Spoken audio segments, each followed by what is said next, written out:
welcome back, TMPA listeners. We've got some special guests in the house. Special.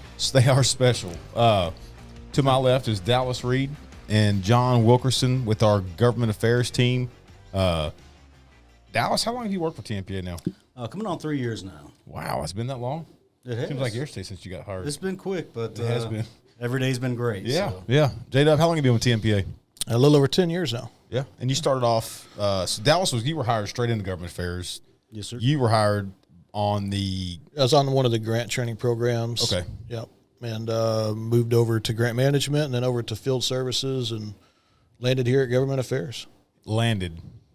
Landed. Hey, so to the listener out there or the watcher, the watcher, the people, watching, to the people watching on YouTube and so forth. These guys work so sessions every 2 years. These guys are the ones that maintain relationships with your state reps, your state senators, the governor's office, lieutenant governor's office, and so they testify at House committees. I mean, and we're going to kind of get into how bills are created, how they're executed, what all happens, and really what you guys do. For listener really quick, or some folks that may not pay too much attention, most state legislators are every year, they're annual. Texas is pretty unique in that ours is every other year, January through May. It'll kick off January 10th or 12th? 10th of this year. And unless there is a special session set afterwards, it'll end in May.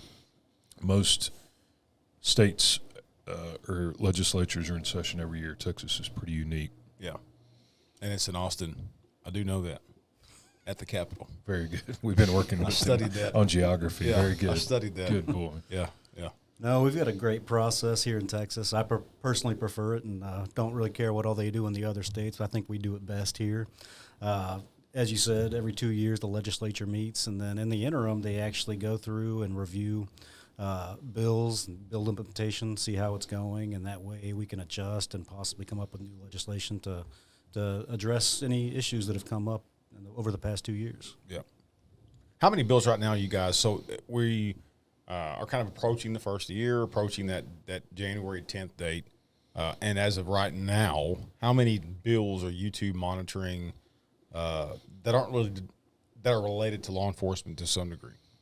Yeah, so there's currently 1,175 bills that have been filed to date. That's as of about 2:30 this afternoon. And we're tracking 317 of those bills that somewhere touch our members. So it may not be a direct law change, right, modifying a penal code or something, but one of the things that we always have to watch out for here is they could file a bill that remotely touches, say, something in civil service, right? So if an amendment gets dropped onto that and it's germane to it, then that could open up the door. So we have to categorize those bills as well to be monitoring those. So and for context, almost 1,200 bills filed in pre-filing actually just opened 2 weeks ago, two and a half weeks ago? Yeah, a couple weeks ago, yeah. So 2 weeks, 2.5 weeks, almost 1,200 bills filed, and we haven't even started session. That's insane. And you know what? This is what's always fascinating to me. In last session, I got to be heavily a part of one specific bill. It died on the House floor. Senate floor. But each bill has got a extremely unique story behind it, and there's so many different moving parts. So can you guys kind of outline, and it could be as crazy as, we want to pass a bill that directly you can only drink Yeti cups on Saturday. With TMPA logo on it. With TMPA logo on it, that you can only do this, and how that process would start. So from start to finish on bill processes, and kind of go through that and say, okay, so you want to have a cup on Saturday.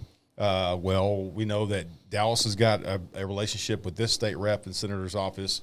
We know JW's got relationships with these offices.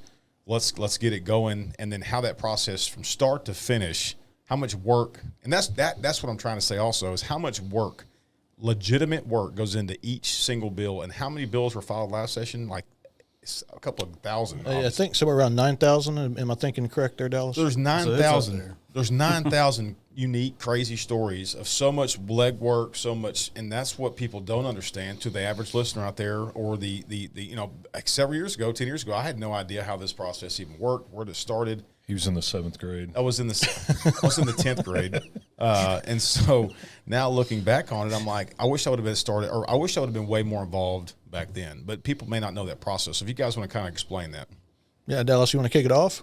Sure. So you're right. Each bill has its own unique story. yeah, In past jobs, that's how I would actually start out, calling out different representatives, or calling up different representatives and say, what's the story behind this? Calling up and calling out. Yeah, it's a little bit different. I please felt don't call out a state rep. We love you immediately. working here, and I think if you called them out, we probably would have to change the employment So aspect. it all starts somewhere, and it's usually somewhere in the district, something that affects one of their constituents. Right.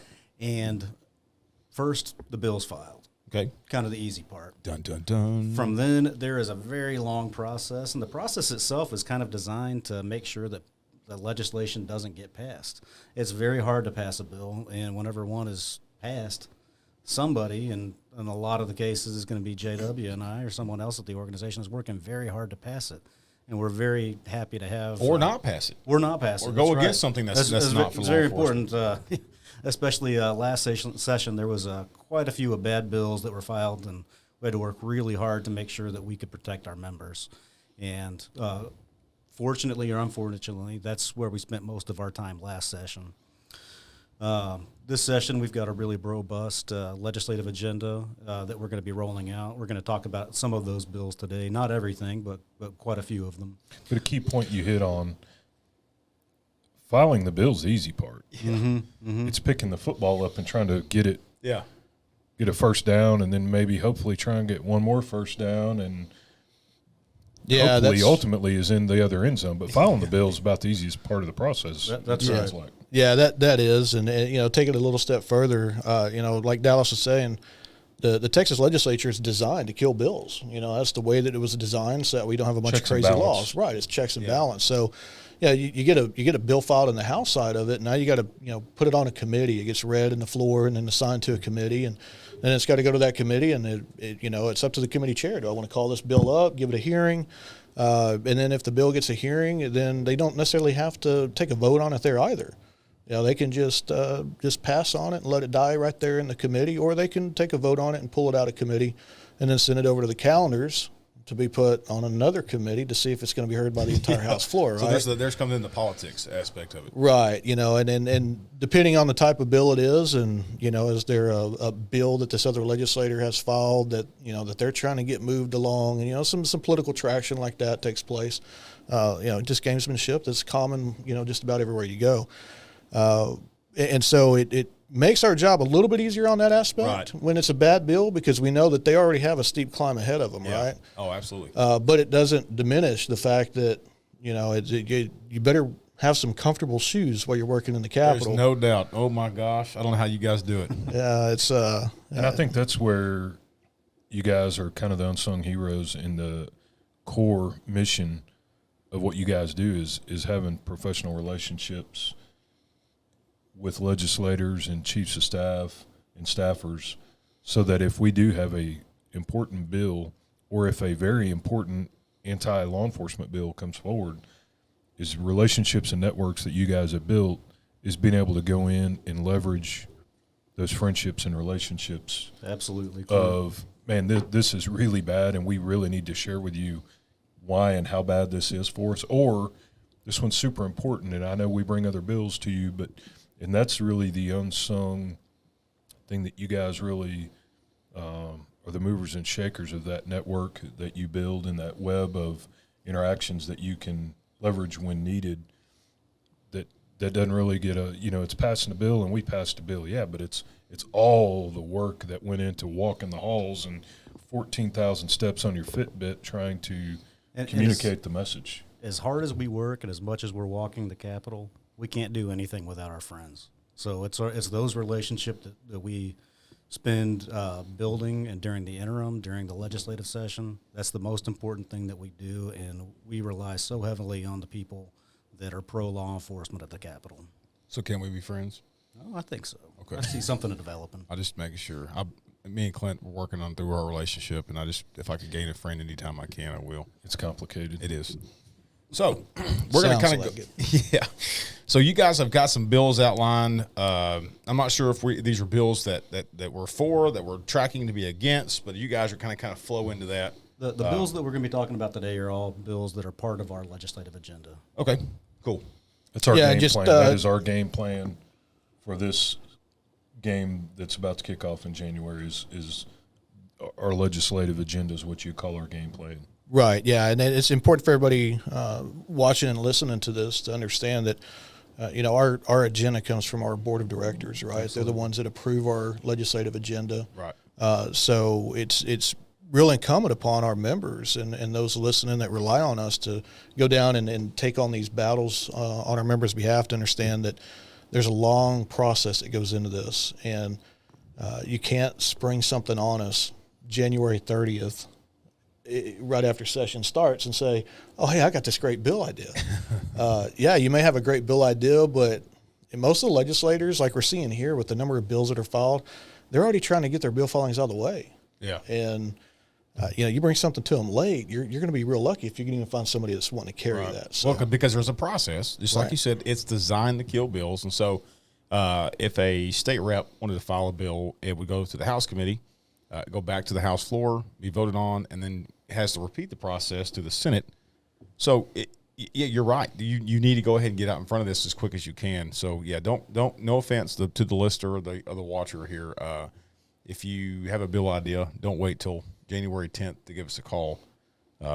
Start working on it now. They should have already been working on it already. Yeah, the 18 months when session didn't end is a great opportunity for the what do you call them, watchers? The watchers and the listeners. Yeah. The warriors. You have a nickname now, Watchers. But that's a great time because these guys during the off season, in addition to training and modeling, they are also continuing to network. They're working out bills, developing this strategy, this game plan. So if you have a bill, once the game started, it's a bad time to try and come up with a new play. But the 18 months in the off season is a great time to start trying to figure out, absolutely, hey, this is an issue at my department. I'd like to get with you guys, and can we craft a way to get that in there? Yeah. Well, we flipped a coin before we started this, and Dallas won the toss. Speaking of game plans, so Dallas, if you want to kind of kick it off and just kind of outline where we are with some of the bills that we're looking at. Sure. And as I said, this isn't our full bill list, but it's some of the major ones that we're going to be rolling out. I'm glad that JW brought up our board. They not only bless the agenda, but they're all full-time working peace officers. So we can sit around here in Austin and dream up anything that we could think of, but really where the good ideas come from are those officers that are out there working every day. So to start with, I'm going to go over the petitioners for civil service bill. This is one that we worked on last session. We're going to work again this session. There are some municipalities out there that basically say, well, you're a peace officer and you work in our city, if you're going to circulate a petition for a ballot initiative, then you need to be a citizen of that municipality, which on its face, I can kind of see where they're coming from. Right. But the fact is, and I think our watchers can attest to, sometimes it's really expensive living in some of these cities. Whether we're talking about Houston, Austin, any of these, a lot of our officers, a lot of our members have to commute to work. And I think it's very clear that they have a vested interest in making sure that they have a say in how their agency is run. So whenever it comes to circulating these petitions, we just want to make sure that they're able to do that. Cool. I like it. I do too. Another is county civil service. Again, something that we've tackled in the past. We're taking a little bit of a different approach, and not going to get too much in the details on it because we're still working out all of those. But the county, the sheriff's civil service bills, we're really going to concentrate on three things. It's really just setting discipline standards, injury leave standards, and third-party arbitration whenever it comes to discipline. We've got a dispatcher bill that we're working on, and last session there was a bill that was filed and passed that really it told police departments, hey, you need to have a mental health leave policy for your officers. These guys see the worst and just have to take home and carry so much, and we just want to make sure that that they're taken care of, that they're reaching out whenever they do need help. So it's like, while dispatchers aren't necessarily in the field, they're also having to deal with and carry quite a bit whenever they're going through their calls and 911 calls, and we'd really like to make sure that that they're also receiving the help that they need. Man, that's a great bill. We deal with the stress of a high stress call or a big incident, but we're actually there watching it, seeing it, and we can grasp what's going on. Right. I can't fathom sitting on the other end of a line hearing shots fired, officers down. You know, I'm sitting here with a dead baby. I'm trying to figure out how to do CPR. It would eat me alive trying to sit on the other end of a phone, trying to listen to that and process and digest what I can't see and I'm just hearing. I think it's a great bill. So it's just adding dispatchers to the existing. Is that the mental health for peace officers for the workman's comp type stuff? Yeah, so it's not workers' comp. It's the bill that was passed last session that says, hey, you know what, if you're going to employ peace officers, you need to have a mental health leave policy. And that mental health leave policy needs to outline how many days off they get. Got you. Give them the resources that they need when they ask for that help. So the bill that passed the last session, it was strictly for peace officers, and it did not include dispatchers or any other public safety professionals. Gotcha. And so we are trying to expand that to include dispatch and who else? Anybody Right else? now, it's just dispatch. We would suspect that probably our friends over with the fire department, you know, the firefighters, you know, they have a group of individuals that work down there for their behalf. And Dallas, correct me if I'm wrong, but I suspect they're going to see that, and they're probably going to want to jump on it and try to get some language added there for them as well. Yeah, I can see that. I can understand. It's better for us to fight with them than fight against them. Yeah, and so part of the problem that you run into is when you start putting too much onto a bill, for every person that you put on, you've opened up 3 more doors of folks that are probably going to fight against you on that bill. So you got to be real careful on what doors that you're opening up. Yeah. Sometimes it's just taking those small bites at a time to show the naysayers this is not this big issue that you think it's going to be. Right. You know, we put peace officers on it. Well, what kind of big problems are there? Yeah. I'm not hearing of any. Yeah. Yep. So the next, you actually know quite a bit about this. It's our peace officer school transfer bill. Okay. And it passed last session of the House.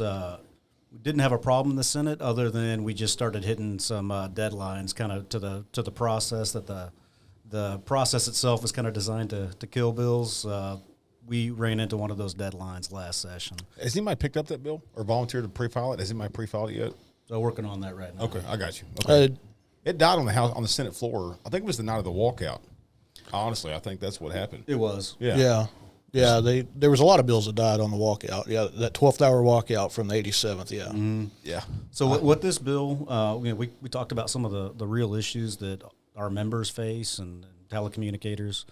One of the things that unfortunately happens is the children of peace officers are, I'd go beyond bullied, I'd say threatened because of what their mom or their dad does for a living. They're out there, you know, protecting and serving, and unfortunately, the kids sometimes, you know, see the consequences. Oh, absolutely. Suffer from it. We had an officer-involved absolutely. shooting, and turned out bad guys' kids went to school with the officers' kids, and the day after the shooting, officers' kids come home crying and screaming, saying, "Why is everybody at school saying my daddy's a killer?" Wow. Terrible. And turns out that One of the guys that testified on that bill was a sergeant there at Marshall Police Department, Sergeant Jamie Lemming, and it was crazy. So he's on a call situation, and he gets a phone call, and the guy knows where his kid goes to school at. Well, the area there, several other school districts have transfer fees, and so I think there is an actual state law right now that waives transfer fees and opens up the ability for military. So why wouldn't you do that for your local first responders who are boots on the ground there locally? So that's why that bill really didn't have any resistance. It was just the walkout. Thanks to another party, they decided to walk out, and that's up to them. But that's what killed that bill. So. So, yeah, we're going to be running at it again. Hopefully it's going to pass this session. But, again, it would just basically allow the peace officer, the parent, to petition the school district to transfer their kid if their kid's in danger. They feel that their kid's in danger. Cool. One more. I'm sure we've all seen cold case files. What do you think? And you probably all know the answer, but for the we'll say viewer again, for the watcher. What do you think the statute of limitations is currently here in the state of Texas for tampering with evidence that has to do with a murder, even if the evidence that we're talking about is a corpse? 10 years? 3 years. Oh, wow. So it's not much of a cold case. It's still open at 3 years. Yeah. Exactly. And most of these cold cases they're going to take 20, 30 years to actually adjudicate. So you're speaking of like a murder happens today. Mm-hmm. I dispose of the body. Right. Okay. I go back. Didn't commit the murder, just helped dump the body. Correct. Yeah. So I go back 4 years from now and I move the body again. So I wouldn't be breaking a crime at that point. That may actually be a second. Yeah, that would be a new offense. Yeah. If I kill somebody and you help me move the body, and 4 years from now you walk forward and admit that you did it. I didn't say okay. Yeah. So let's say you didn't move it the second time. Yeah. You moved it helped move it the first time. After 3 years and 1 day, you can tell anybody that you want to about it, and there's nothing that the prosecution can do to you. Or Clint hands you the gun, you drive across a bridge, you throw it off 5 years later. Yeah. You say, hey, I know what happened on this murder. I'm the one that threw the gun off over there. I knew it was used on that homicide, which is why I'm... Just remember, snitches get stitches, fool. What is today's date? Talking all that. So what this bill would do, I mean, quite simply, it would be getting rid of the statute of limitations on tampering with evidence that has to do with a murder. And I think it's something that's pretty common sense. It flew through the House once we finally actually got everything in order, and Chairman Guillen carried that for us. He did a great job. He said he'd be carrying it for us again. There again, just hit another deadline in the Senate. And another opportunity to give families closure that may have been lingering for years, wanting some closure in a cold case. What a great opportunity to be able to come give some families some more closure. So at least some kind of justice. Yep. Yeah, I'll tell you a great example on that, which I'm not one to really advertise for Netflix or anything, but I was texting the team the other night. There's a really good Netflix series out, the Texas Killing Fields, and if you really want to see why a bill like this is important, it's a short 3 series. Watch that, and you'll see just exactly how many cold case murders there are from the I-45 corridor from the 70s, 80s, 90s, and I believe there might have been 1 or 2 in the early 2000s that are still gone unsolved. Wow. And they think they know who it is, but if that person comes back later, or an accomplice comes back later and says, "Well, yeah, I helped move the body," there's nothing you can do to them for it. Wow. And again, these aren't just great ideas that we dreamt up here in Austin. This came out of Williamson County and their cold case unit, something that was brought up, and they came down and testified for it at the Capitol. It's a real Tyler thing. told me he's come up with all these bills. That's not. Well, okay, I have to admit, yes. Okay. No. Yeah, so Dallas talked about 5 of them, and I'll talk about another 5. One of the big issues that have been plaguing our members for a long time has been workers' compensation, and that's this bill right here is a perfect example of why we have to get started on these in the interim. We can't just get going right when session starts, because I found that every time I made a word change in one section of the labor code, it touched 3 or 4 other sections of the labor code and the insurance code and the government code. Best way I can describe it is on these workers' comp cases, we TMPA hired an attorney to help draft some language on this bill, and I asked him, I said, "Man, why is this stuff so complicated?" And he said, "Well, it's because the lobbyists for the workers' comp insurance carriers back in the early 2000s, they basically lobbied the legislature to write the bills to keep lawyers out. And that's why to date you have about 60 attorneys across the state that will take workers' comp cases. and 40 of those work for the workers' comp insurance carriers. Wow. Only about 20 will actually work for an injured employee because there's just no money in it. Right. If you find a workers' comp attorney that is taking your injury case, you better put them on your Christmas list, because when you really dig down in the weeds and figure out what exactly it is that they're doing, and to realize that they're not really getting paid for it, it's just a true mark to their excellent character. Yeah. Wow. So, what this bill is going to do is one of the things, big thing is a designated doctor. When you go to a designated doctor, now they're going to have to, if this passes, they're going to have to give an opinion on the extent of the injury.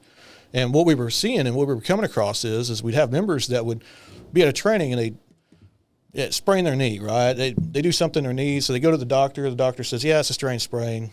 They go on, they do a little bit of physical therapy. Then they go to workers' comp. They want to send them down for what's called a maximum medical improvement, MMI, right? And so they take the little DWC form and they say, okay, well, here, go see the designated doctor. And the designated doctor is asked to give an opinion on this strain sprain. Well, if it's a torn ligament, he can't give an opinion on that, because the way that the statute's written, he has to answer the question that's on there. Okay. So we're going to take that out of there. We're going to say, okay, you know what, designated doctor, if the designated doctor looks at this and sees that this is not a strain sprain, this is a torn ligament, now they can give that opinion on it, and they don't have to go through this big runaround. Another thing is a 60-day rule. The workers' comp insurance carriers, or if this bill passes, they're going to have 60 days to deny. If they don't deny within 60 days, then they lose the right to deny. And I'll tell you, we've met with some of the workers' comp insurance carriers, and they're not real happy about this. So they have 60 days to deny, otherwise it defaults to approval? Correct. Okay. Yeah. And they lose their right to deny it and appeal that denial. Now, they're probably going to the legislature's probably going to put some language in there that basically stipulates if you're trying to cheat the system and you're withholding documents that's found out later, yeah, that 60-day rule is not gonna be abrogated at that point. Also allow the injured employee to get treatment from their private insurance, right? So the injured employee, they get hurt, they're fighting workers' comp's denying it. Well, okay, all of our members that I've talked to, they just want to get back to work. They want to get healed. They want to get back to work. They're not looking for, I spilled hot coffee on myself and I want to sue for $85 million type thing, right? So they just want to get back to work. And so what this bill does is allow them to use their private insurance, get healed, get better, and then they can still appeal that denial. And if they win that denial, then they can get all their out-of-pocket money reimbursed to them from the insurance carriers. And then the last thing is on that bill is to allow representation from attorneys via teleconference. Like I was telling you, there's only a handful of attorneys across the state that really know what they're doing when it comes to workers' comp and how to navigate through that highly complicated system. Because they don't make any money at it, I feel bad for our member that's Alpine, Texas. I don't know that there's a highly qualified attorney in that area that knows and has experience in workers' comp that's going to be able to help that member out. So. Right. This will allow that member to get legal representation via video conference. So their attorney can now appear on video conference. Outside of that, we also have Brady List issues. I think that's been a hot topic point for quite some time. Not heard anything about Brady. Who's that guy? Yeah. So, this is a highly complex situation. There's a bill that's currently filed. I believe it's 799. We are working on some language to help strengthen that bill. Part of the problem that you run into is there's a constitutional right for these defendants to understand and know, about their accuser's right. We don't want to take that away, especially if you look at what's happening lately. There's so many of us that are ending up on that defense side of the table for simply trying to do our job, right? So we have to balance that while also making sure that these prosecutors who are prosecuting for the wrong reasons, getting involved in politics rather than seeking out justice for victims. We have to make sure that they're not being victimized by those individuals. So that's another big topic area that's on our list that we're working on.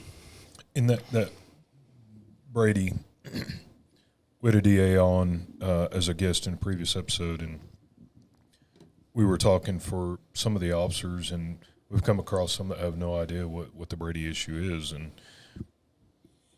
you have 254 counties in Texas. There's about 220 or so DAs because some DAs cover multiple counties. But there is no policy, there's no statute regarding DAs specifically. And so you have over 200 DAs executing or enforcing Brady over 200 different ways. Some enforce it sparingly, and some enforce it as a weapon and weaponize it. And there's no due process. So if I'm a DA in Travis County and I declare that right now, by gosh, John's a Brady officer, he has no recourse. He has no appeal, no recourse, no due process to make me answer for why or to clear his name and exonerate himself. And it's a death penalty more times than not for a career. And so the goal with the TMPA working on language in Representative Cody Harris's bill is to begin to address and give some due process. Right. Yeah. It's just a crazy system. And Clint, like you said, 220 something DAs, 220 something different ways of doing this. I mean, that's just it's crazy. No other word can come to mind when describing that. And there's nowhere in the fabric of our country where you can ruin somebody's career without due process. Yeah. In the labor arena, in the criminal arena, we're watching every politician in Washington accuse each other of wrongdoing through committees, and they have hearings, and you get to go face your accusers and answer for that. It's woven into the fabric of our country that you have due process if I'm going to accuse you of misconduct or wrongdoing. And it's crazy that I can ruin your career tomorrow permanently and never have to account for it, and you don't have a single way to answer for that. I think it's super important bill that all of our cops across Texas need to understand and be involved in. Yeah, interestingly enough, Clint, last session there was a bill that was filed. It wasn't specific to the Brady issue, but it touched on the Brady issue. And there was a prosecutor that came in and gave some testimony before the committee. And one of the committee members asked the prosecutor, well, is there a due process for an officer? Is there any recourse for an officer that found themselves on this list? And the prosecutor said no. And ironically enough, within that same hearing, the prosecutor admitted that he had placed some officers on that list. But then later in the hearing, when he was asked, well, what's the criteria to be placed on that list? His response was, well, I'm not real sure. So, wow. Yeah, I mean, I was just floored listening to that, thinking, you just potentially sat here and bragged about ruining officers' lives for an opinion, and you can't come across and tell this committee the subjective reasons, or objective reasons why you would put somebody on this list. I'm not surprised. I mean, I'm not really surprised to a degree, because I mean, we have seen some incidences across the state where people do it, they do it negligently, and they do it abusively, and they weaponize it, just like you said, and it's sad. It really is sad. We should be on the same team. I mean, in the grand scheme of things, and you're starting to see more victims of violence across the state, and ironically, the higher crime rates, the increase in crime rates are within the same areas that these people are sitting in office. And ironically, one would think, who the hell would have thought that? So anyway, yeah, and guys, that takes us on to our next topic area that we're working on for legislative fix to this issue is a ability to recall a rogue DA, do a recall election on them. We've got language that's been typed up, sent over Ledge Council. It's back, and now we're waiting to find out, who's going to carry forward with this piece of legislation. But it will allow for the voters of a community to recall an elected DA if that elected DA just starts going wayward. In most elected officials at the local level, state level, and national level, there's a vehicle for recall.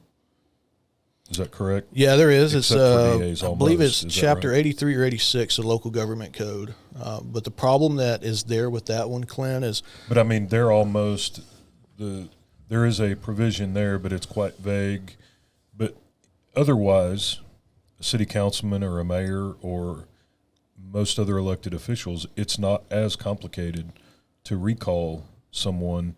DAs, I guess the point I'm leading up to is DAs are quite protected the way the current legislature is written as opposed to, say, a mayor or a council member.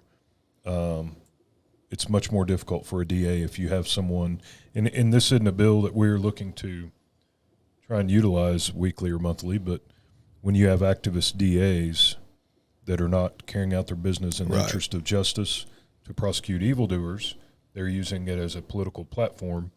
There should be a mechanism or a vehicle for the voters, if they so choose, to recall that person, like we saw in San Francisco, and we're seeing some elected officials in Seattle and Portland. Right.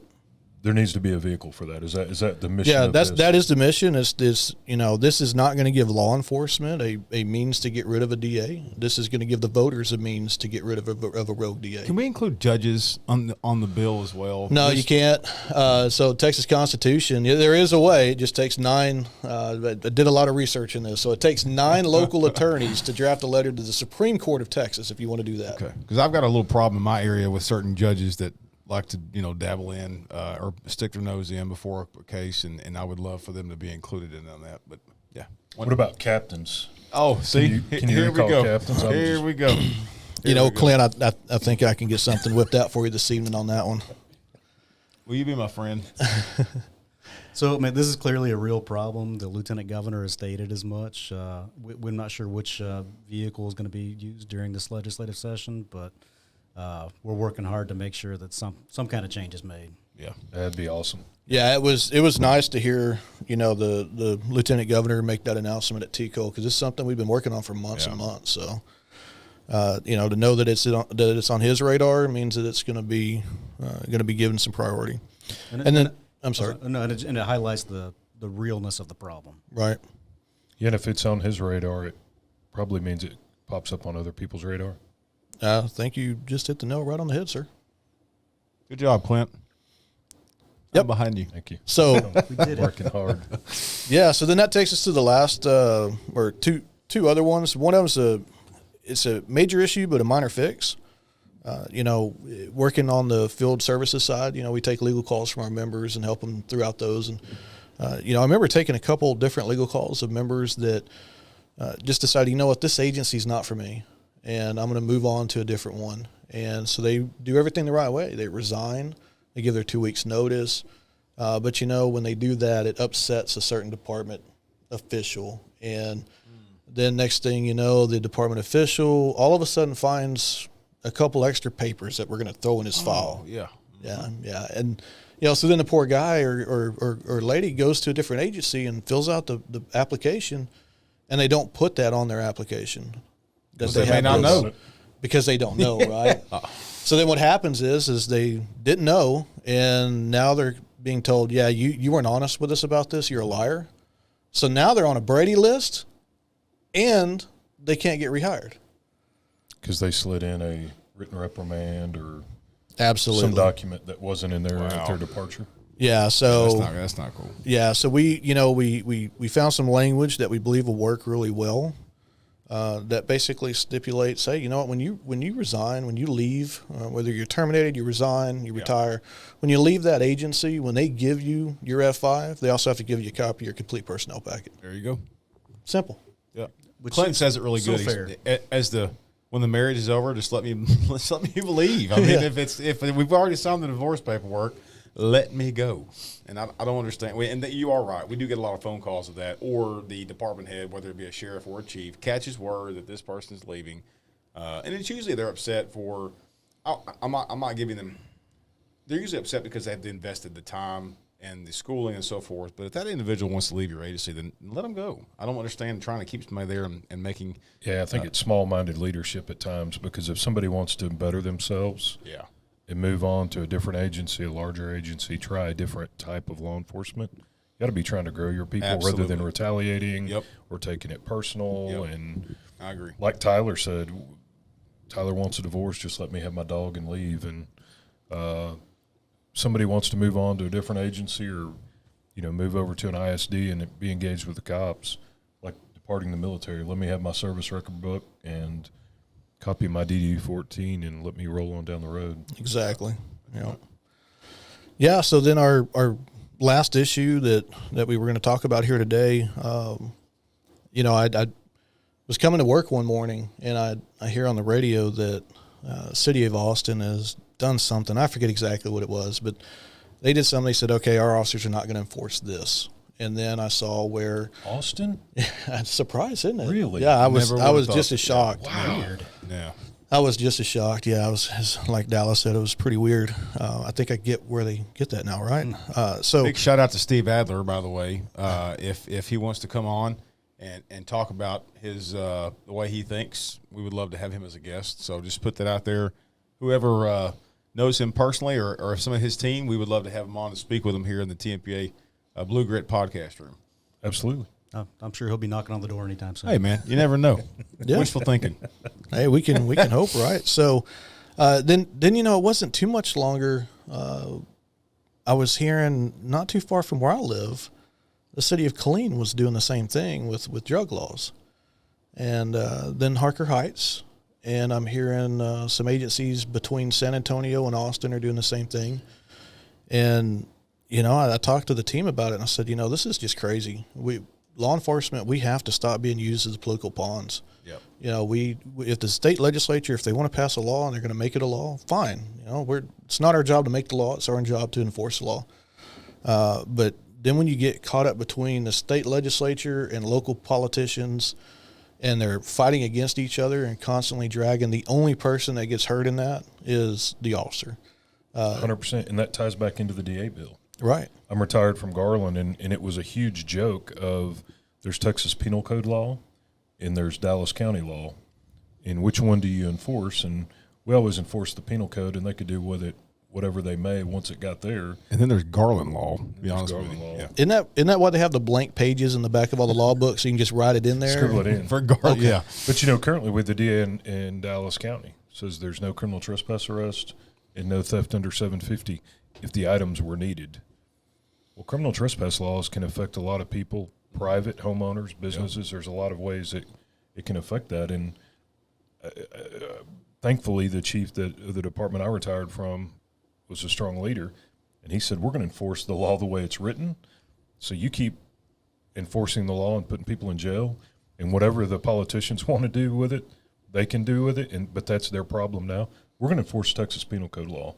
Right. And I think that's a great point when you brought this bill up a while back. The bill's there for a reason, and if you don't like it as a local leader or a local official, then you need to go down and get your lobbyist guy to go do what you guys do, because absolutely we're going to enforce the law the way it's written. Yeah, and that's so we've got some language drafted, and we're looking for some friends in the legislature to pick it up. Had a conversation this morning with some of our friends, and it sounded like we're going to be getting some really good headway on it. And basically, this will put a stop to that mess. So we're real hopeful that we can get some good traction on it. Well, guys, I can't thank y'all enough, not only for what you guys do day-to-day, session to session, but just for us, being the fact that I'm a full-time cop and then I work for TMPA part-time. Thank y'all for what you guys do at the Capitol. It means a whole lot, and we can see it. So, and y'all don't probably hear that every day.